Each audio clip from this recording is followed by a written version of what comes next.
Audio on demand from Vision Christian Media.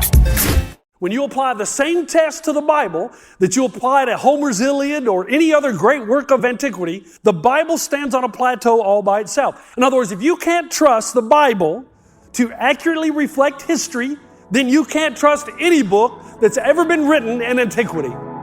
Today with Jeff Vines, pastor, apologist, and Bible teacher.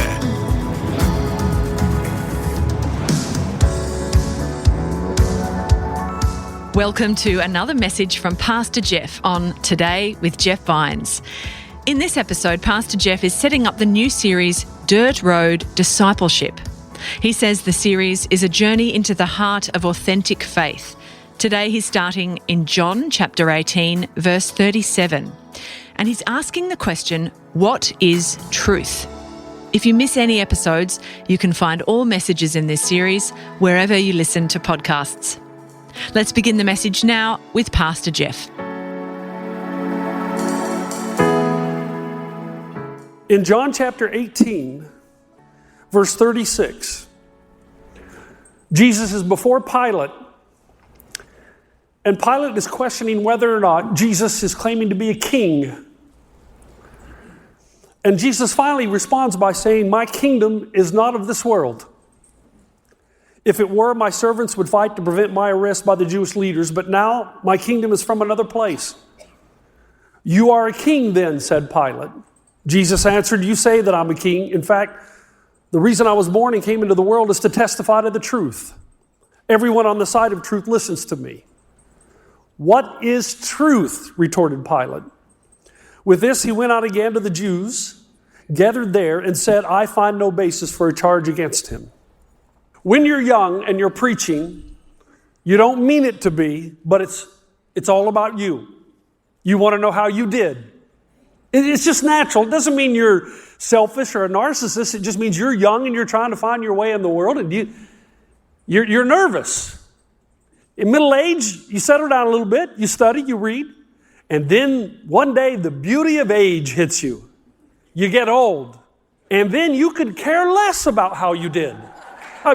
It's a beautiful thing, because you change from what did they think about me, you mature if you're walking with Jesus, and now it's this, what is my responsibility before God? You see the difference? So I can entertain you, which is what I did in my 30s and 40s. I thought that's how you preached. I got to tell you funny stories. I got to tell you jokes, or you won't like me. But then you get older, and you're not even thinking in those terms anymore. You're thinking, I'm going to stand before God one day and give an account for everything I said on this stage. And what is he going to hold me responsible for? We start a movement. As you being part of that movement, this is going to be a hard sermon. I'm just going to get it out there. You're going to have to think. Now, I could just come out. I tried to associate this. I tried to rearrange it. But there's no easy way to do this, which means you're going to have to lean in. Especially the first two out of the series. You're going to have to think. Why would I do this? Well, because something very special is happening around our world right now. There is a renewed spiritual hunger around the world. There's an emptiness and a searching. This year alone, Bible sales surpassed 14 million in the first 11 months. And usually when something increases 10%, we call that an epidemic. Well, Bible sales are up 20%. So there's an epidemic of spiritual hunger. Now the question is, and people are asking why. And some say, well, it's because of COVID. People recognize their own mortality, so now that they know there are no guarantees, they're looking for something to anchor their life to. Others say it's the death of trust. Other people say that now we can't trust the politicians, we can't trust the political world, we can't trust our leaders, we're being lied to, manipulated. Where is there some kind of objective source that we can trust? Evidently, truth does matter. And the current generation may not be able to put all this together, but they are smart enough to know that there is an incoherency in a worldview that denies God and then claims hope and meaning are real. There's an incoherency of a worldview that claims there is no God and then turns around and claims there is objective hope and meaning. They're smart enough to know that you cannot have objective hope and meaning if there is no God. And they yearn for truth, meaning, purpose, and a sense of direction, so they're looking for an objective source, something that will guide them to tell them what is real, what is true, what can be trusted. Something that is not manipulation or a power play. Something that is just truth. Now, what does this mean for us? Well, first of all, it means that we live in a time of great opportunity. We have to take seriously the scripture that says you and I are supposed to be ready to give a reason for the hope that was in us. How many of you can explain why you believe what you believe in this room right now? If you were asked something more than I just feel this is true, which won't get you very far. This is the time that we speak the truth in love into culture. But it means that we have to understand how culture is thinking in order to contextualize the good news of the gospel into the current generation. Listen, folks, for me, I got a second wind about 10 years ago. I just got my third wind. And I've been waiting for this moment all my life. What's going on right now in culture? I just spent December in a studio in London answering questions for 2 hours, just one after the next. And as I sat there, faced those difficult questions that I was not given ahead of time, in hopes to give a response to a new generation seeking spiritual truth, I sat there on that stool and I thought, this is the reason for my life. Everything that's happened to me before this point is because of this time and this season, which means that if I am God's servant here, this is His church, not mine, I get it, but if I am His servant here, you're coming along this journey with me. Second, we live in a time of great ignorance. We do. I don't want to clobber you over the head with guilt. That is not my purpose. Because in the past, whatever happened in the past, I don't really care. What matters now is where we're going in the future. You and I must get to the point where we know what we believe and why we believe it. We must know what the central tenets of the gospel really are. And we must lead the way, not merely in experience, but in intellectual understanding, because this generation is going to ask you, what makes Christianity different than any other religion? What makes Jesus unique? Why should I believe the Bible is anything special? Can you answer those questions?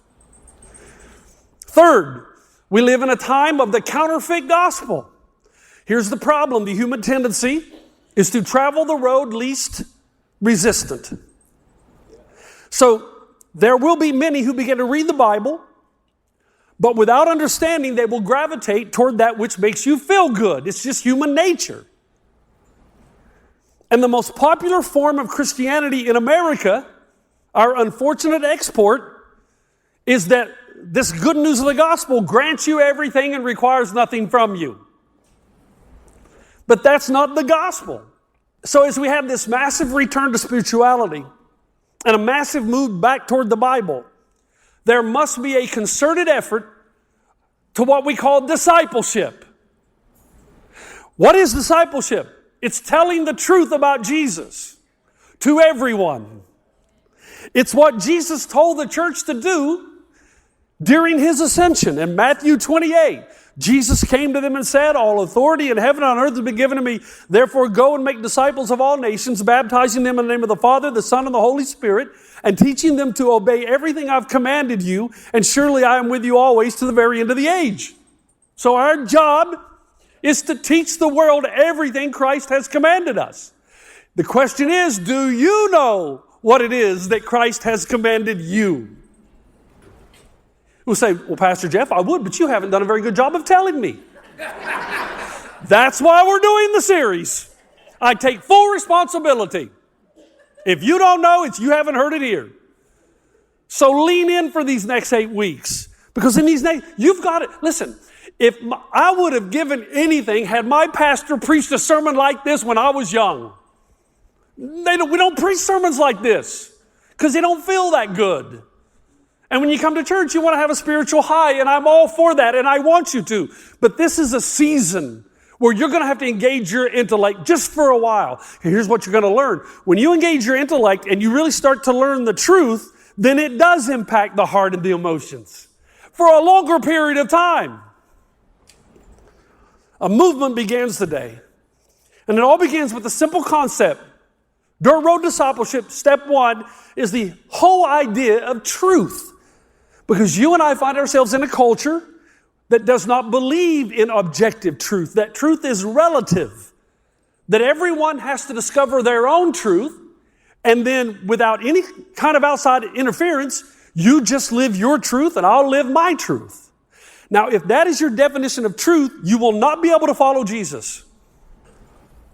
When you come to something that's difficult or counterculture and you believe that you can determine your own truth, then you will deconstruct and reconstruct whatever Jesus teaches to fit your preferred worldview. That's your truth. And this is what it means to create Jesus in your own image. You tell Jesus what he ought to be like, rather than asking the question, what is Jesus truly like? And as we disciple the next generation, it has to begin with you and I affirming that we believe, one, that truth is objective, that there are things that are true whether you believe them to be or not. Two, that truth is discoverable, that there is a way to discover what is true and what is false. And ultimate truth, origin, meaning, morality, destiny, are discovered in Jesus Christ and the gospel. This is the reason Jesus said in John 14:6, Jesus answered, I am the way and the truth and the life. No one comes to the Father except through me. First, truth is objective. I don't know if you were watching. Did anybody watch any of the debates, presidential debates? Well, I watched, and there was one particular debate that happened on CNN between three Democrats and one token Republican. And so, now, come on, that was funny. It's a little bit funny.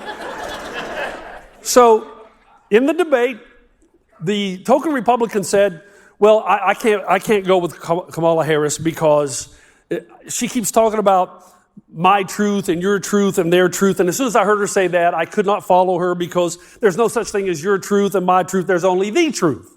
The person debating her immediately quipped in, and I had to laugh, and said, that's not true. Oh, you get it. You just affirmed what he said, because as soon as you say that's not true, you're affirming an objective truth. The absence of categoric truth makes life unlivable. Think about it. If there is no God, objective moral values don't exist.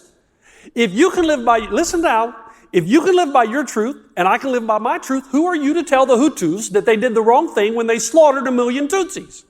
Who do you think you are to tell Hitler that he was wrong in slaughtering 6 million Jews? Who are you to tell anybody that slavery is wrong if you live by your truth and I live by my truth? Without objective truth, life is unlivable. We assume God when we assume anytime you tell somebody that they ought to do something else, you assume God because you assume absolute moral law to give you absolute definitive categories of good and evil, and only God can give you that kind of moral law. What do we mean then when we say objective truth? We mean this: a truth exists independently of individual perception or opinion and is true for everyone regardless of their beliefs or perspective. In other words, if it's 78 degrees outside, it doesn't matter that you feel it's 50. It's still 78.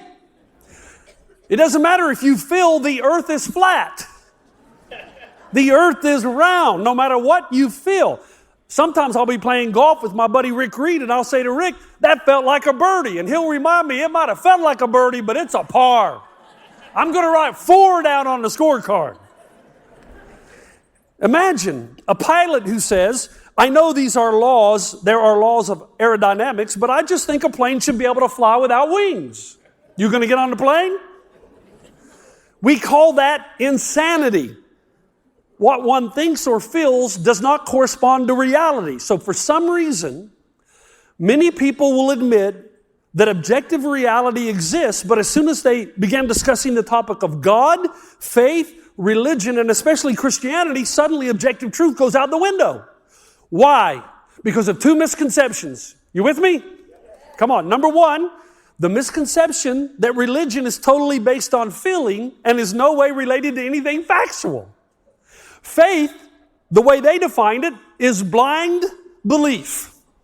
Nowhere in the Bible is faith defined as blind belief. In fact, the most famous passage describing faith, Hebrews 11:1. Now, faith is the substance.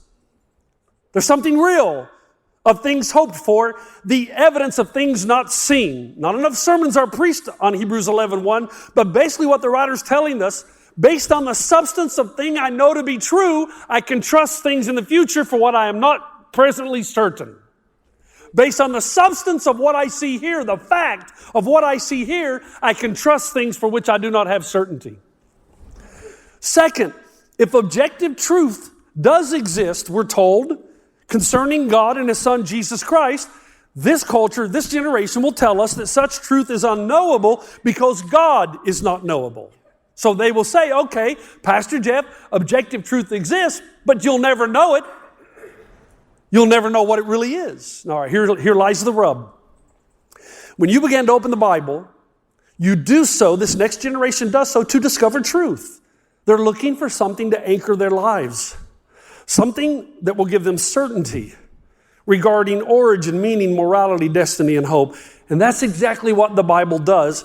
The Bible claims to be the revelation of God to us.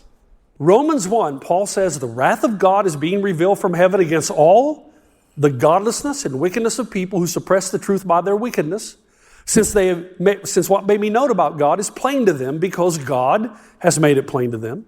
For since the creation of the world, God's invisible qualities, His eternal power and divine nature, have been clearly seen, being understood from what has been made, so that people are without excuse. Paul is saying, we don't merely feel that God exists. His existence is based upon facts. And the number one fact is the logic of first cause, which means something doesn't come from nothing. You look out and you see the wonderful creation, the vastness of the galaxies, the depths of the oceans. And this is not something that can just appear without a first cause. Atheistic evolution is an objective falsehood. Something coming from nothing is not science. It is a doctrine concocted by those who deny the objective truth of God's existence. And it's downright ridiculous, no matter how many letters come after your name. Christianity is not based on feeling, but reality. What reality? The first reality, that God exists. He is the only plausible explanation for the universe.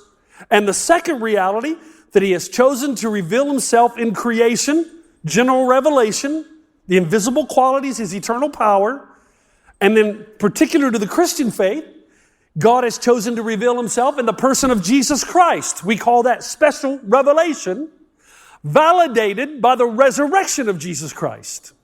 You with me? Which is why the writer in Hebrews, we'll get to some of the questions you're thinking right now. I can just feel it. Minds are spinning.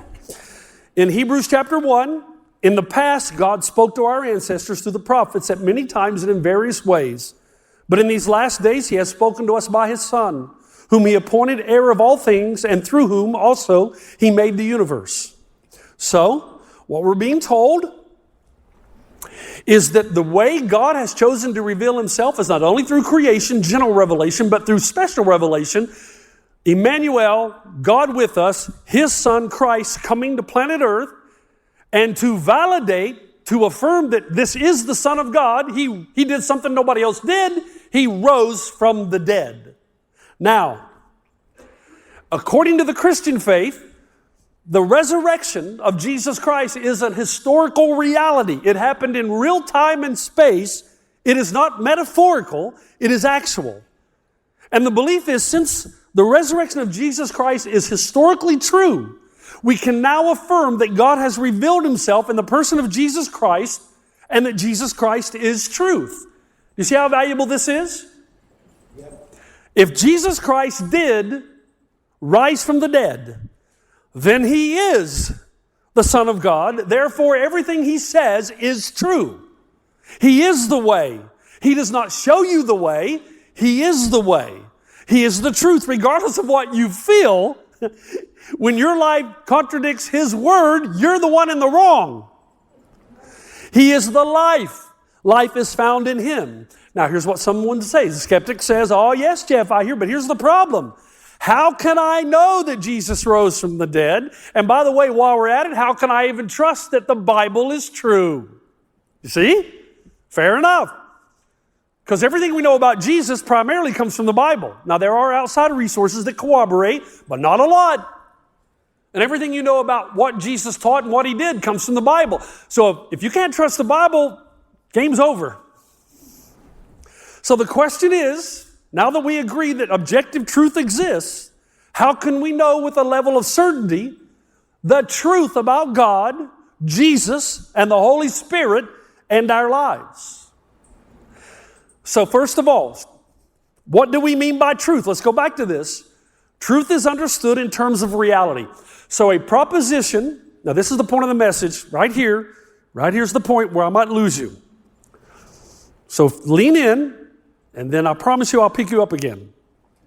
I keep going back to truth because when we talk about truth, truth is understood in terms of reality. A proposition is said to be true if the statement reflects what actually happened. Got it? So a belief is true if it matches up with the way things actually are. See, where people get in trouble is they think they can't believe in something unless you can believe it without the slither of any doubt. An exhaustive understanding is limited to God. We're finite creatures, but what we do ask is, where does the evidence point? Our legal system uses that every time there's a court case. We ask the simple question. They use the phrase beyond reasonable doubt.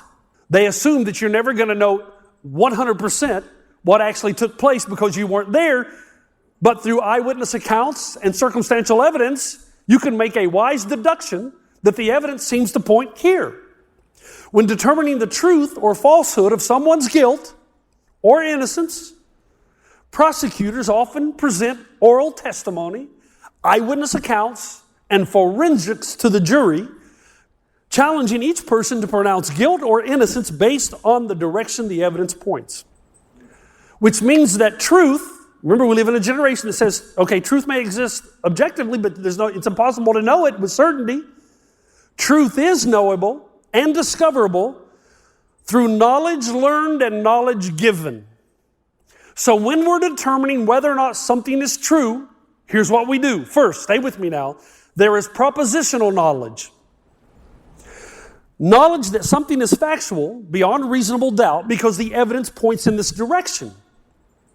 So Christ followers believe the Bible is the Word of God because of the overwhelming evidence that points in this direction. It's not blind belief. We just don't pick up the Bible and say, this is from God. How do you know? I just feel it. If that's the answer you give, no. Now, for me personally, we're going to do a whole message on the Bible, but just quickly, for me personally, when I took this little journey in my crisis of faith in my mid-20s, you learn things that no archaeological find has ever controverted a biblical reference. You learn that when the tests of authenticity are applied to works of literary antiquity, the same test applied to the Bible, that because there are so many manuscripts of the Bible far exceeds any literary work of antiquity. In other words, if you can't trust the Bible to accurately reflect history, then you can't trust any book that's ever been written in antiquity. When you apply the same test to the Bible that you apply to Homer's Iliad or any other great work of antiquity, the Bible stands on a plateau all by itself. And no matter what you hear, and sometimes what people may say, the Bible that you're reading today is an accurate reflection of what was originally written. Now, we'll go into that in detail, but just for now, you can trust that what you're reading is what was originally written. You've been listening to Today with Jeff Vines. Thanks for joining us. Next time, we'll bring you the rest of this message from Pastor Jeff. There's a lot of things that you don't prove scientifically. You prove them by legal historical proof, eyewitness and circumstantial evidence. How do you know that World War I and World War II occurred? You weren't there. How do you know? You rely on two things. You rely on the testimony of those who've written the account, and that applies to the Bible in the sense that can we trust the authors who wrote the history of Jesus, and two, the circumstantial evidence. You can listen to more messages like this. Just search for Today with Jeff Vines wherever you get your podcasts. You make me wanna dance and sing with every single breath I breathe. I will bring this offering. You are my wonder. You bring the wonder. Today. Today Today with Jeff Vines. Thanks for taking time to listen to this audio on demand from Vision Christian Media. To find out more about us, go to vision.org.au.